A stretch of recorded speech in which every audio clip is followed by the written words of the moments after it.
ഞാനീ നടന്നു പോകുന്നത് ബാങ്കോക്കിലെ ഗ്രാൻഡ് പാലസിലേക്കാണ്. ഗ്രാൻഡ് പാലസും ടെമ്പിൾ ഓഫ് എമറാൾഡ് ബുദ്ധയും എല്ലാം സ്ഥിതി ചെയ്യുന്ന ഈ മനോഹരമായ തായ് ആർക്കിടെക്ചർ ബിൽഡിംഗ്, ഒരു ബിൽഡിങ്ങിൻ്റെ ഒരു കൂട്ടം എന്ന് വേണമെങ്കിൽ പറയാം. അത്യാവശ്യം നല്ല വെയിലുണ്ടായിരുന്നു. നമ്മൾ ബാങ്കോക്കിൻ്റെ ഫസ്റ്റ് ഡേ ഈ ഗ്രാൻഡ് പാലസ് വിസിറ്റ് ചെയ്തിട്ടാണ് സ്റ്റാർട്ട് ചെയ്തത്. നല്ലൊരു സ്റ്റാർട്ടായിരുന്നു, പക്ഷേ വെയിൽ ഒരു രക്ഷയില്ല. നല്ല നല്ല ഫോട്ടോസും വീഡിയോസും എടുക്കാൻ പറ്റിയ എന്താ പറയുക ബാക്ക്ഗ്രൗണ്ടും കാര്യങ്ങളൊക്കെ ആയിരുന്നു. പക്ഷേ വെയിൽ കാരണം അധികമൊന്നും എടുക്കാൻ പറ്റിയില്ല. ഇത് 1782 മുതൽ കിങ് ഓഫ് സിയാമിൻ്റെ ഒഫീഷ്യൽ റെസിഡൻസ് ആയിരുന്നു. ഇപ്പോൾ ഇവിടെ ചില ഒഫീഷ്യൽ ഫങ്ഷനൊക്കെ നടക്കാറുണ്ട്.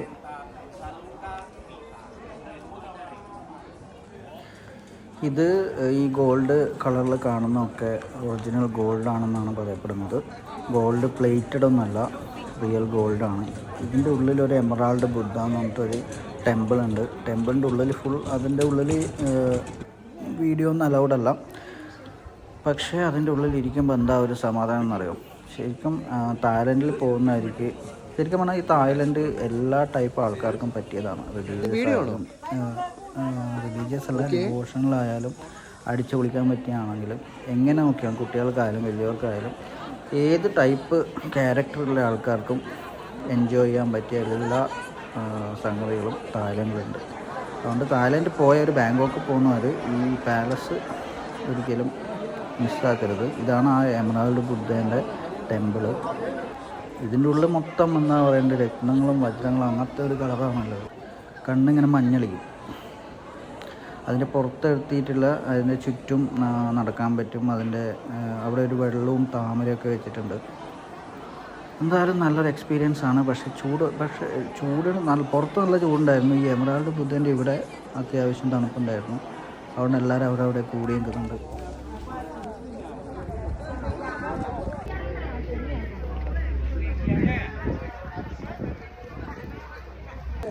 എന്താ ഉള്ളത്?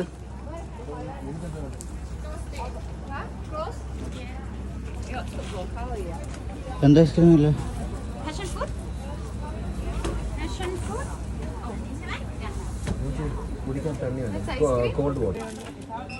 എല്ലാം തന്നെ വരുന്നു. Video purpose. 150 baht. Very hot.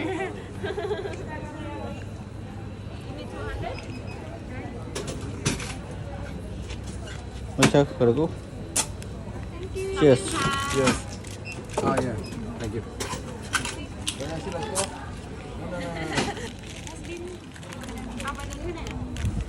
Okay. We have some food inside. Grand പാലസിൽ നിന്ന് ഇറങ്ങിയ പാടും പുറത്ത് തന്നെ ഒരു ചെറിയ ഷോപ്പ് ഉണ്ടായിരുന്നു. അവിടെ ഐസും ഐസ്ക്രീമും കുൽഫിയും അങ്ങനത്തെ എല്ലാ സാധനങ്ങളും ഉണ്ടായിരുന്നു.